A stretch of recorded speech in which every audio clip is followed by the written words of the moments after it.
कौन कहता है आसमानों में सुराग नहीं हो सकता। पहले तो पूरी हिम्मत से एक पत्थर तो उछाल। एक बार की बात है, एक घने जंगल में सोनू नाम की एक गिलहरी रहती थी। सोनू एक छोटी और डरपोक किस्म की गिलहरी थी। सोनू को सर्दियों का मौसम सबसे गंदा लगता था, क्योंकि सोनू इस मौसम में खुद के लिए पर्याप्त खाना नहीं जुटा पाता था। यह काम उसके लिए एक चुनौतीपूर्ण लगता था, लेकिन सोनू के सपने बहुत बड़े थे। उसे जंगल का सबसे तेज गिलहरी बनना था। जब सोनू एक दिन जंगल में खाने के लिए फल की खोज करते समय इधर से इधर घूम रहा था, उसी समय एक स्थान पर सोनू को जानवरों का एक समूह मिला। वह समूह घास के मैदान पर इकट्ठा था। सोनू के मन में विचार हुआ, क्यों ना इन सब से मिलकर पूछा जाए वो यहाँ क्या कर रहे हैं। जब सोनू गिलहरी उस जानवरों के पास गया तो उसने पूछा, आखिर यहाँ क्या चल रहा है। तब उसे जानकारी मिली कि पूरे जंगल में सबसे तेज जानवर कौन है। यह निश्चित करने के लिए पूरे जंगल में एक दौड़ का आयोजन होगा, जिसमें जंगल के सभी जानवर हिस्सा ले सकते हैं। यह बात सुनकर सोनू की आंखें खुशी से चमक उठी। लेकिन इस प्रतियोगिता में बड़े बड़े जानवर हिस्सा ले रहे थे।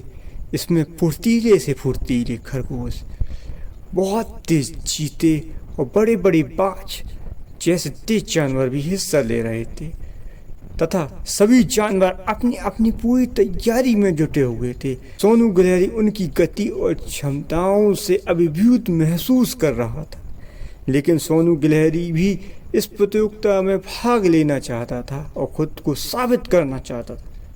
उसने अपने शुरुआती डर और शंकाओं के बावजूद सोनू ने हर दिन बिना किसी से कुछ बताए प्रशिक्षण लेना शुरू कर दिया। वह एक पेड़ से दूसरे पेड़ पर दौड़ता, दूसरे पेड़ से तीसरे पेड़ पर छलांग लगाता और अपनी छलांग का अभ्यास करता और अपने युद्ध अभ्यास का कौशल भी बढ़ाता। हालांकि छोटा होने के कारण वह जल्दी थक जाता, फिर भी वह डटा रहा। खुद को रोज अपने सपनों की याद दिलाता रहा। कभी भी उम्मीद न खोना कितना महत्वपूर्ण होता है, कितना जरूरी होता है, यह अपने आप को वो बताता रहा। ऐसे ही करते करते प्रतियोगिता का दिन भी आ गया। पूरे जंगल के जानवर प्रतियोगिता देखने के लिए जमा हो गए। सोनू गिलहरी भी प्रतियोगिता में पहुंचा। वहां सभी जानवरों को इकट्ठा देख चिंता और उत्साह का मिश्रण महसूस कर रहा था। सभी प्रतियोगी शुरुआती लाइन पर आकर खड़े हो गए। जैसे ही दौड़ शुरू हुई तो सभी जानवर पूरी जी जान से दौड़ने लगे। सोनू गिलहरी भी दौड़ना शुरू करता है, लेकिन छोटा होने के कारण वह पीछे रह गया। लेकिन सोनू उनकी गति को देखकर निराश ना हुआ।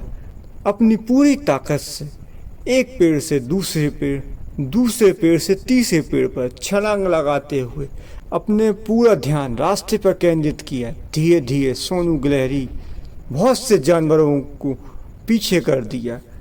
धीरे धीरे बहुत से जानवर और सोनू गिलहरी के बीच में दूरियां कम होती गईं और बहुत से जानवरों को उसने पीछे कर दिया। ऐसे ही करते करते और छलांग लगाते लगाते उसका आत्मविश्वास और बढ़ गया। वहां बैठे दर्शक उसके दृढ़ संकल्प को महसूस कर रहे थे। जैसे जैसे दौड़ अपने आखिरी पड़ाव पर पहुंच रहा था, सोनू गिलहरी ने खुद को बाज के बराबर और चीता के साथ कड़ी टक्कर में पाया। सोनू खुद को अपनी सीमाओं तक धकेलता हुआ। उसके अंदर एक ऊर्जा का विस्फोट हुआ, जिसके बारे में उसने कभी नहीं सोचा था। एक दिल दहला देने वाली दौड़, जिसमें सोनू धीरे धीरे करके बाज को पीछे छोड़ देता है और आगे निकलने में कामयाब हो जाता है। फिर ऐसे ही करते करते वह अपनी इच्छा शक्ति को अंतिम उछाल के साथ सोनू ने चीता को भी पीछे छोड़ दिया। सभी को आश्चर्यचकित करते हुए प्रथम स्थान के विजेता के रूप में फिनिश लाइन को पार कर दिया। जब सोनू हाँफ रहा था और गर्व से चमक रहा था, तो सोनू की जय जयकार और तालियों की गूंज से पूरा जंगल गूंज उठा। उसने वह हासिल कर दिया जो उसके जैसे छोटी गिलहरी के लिए असंभव लगता था। सोनू की यह कहानी पूरे जंगल में आग की तरह फैलने लगी। छोटे बड़े सभी जानवर उसके लिए एक प्रेरणा का स्रोत बन गए। उस दिन के बाद सोनू के निश्चित संकल्प ने सभी जानवरों को याद दिलाया कि कोई भी सपना बहुत बड़ा और असंभव नहीं होता। खुद पर विश्वास करना सिखाया, और कभी भी अपने आकार और सीमाओं को अपने सपनों से बीच में ना आने देना।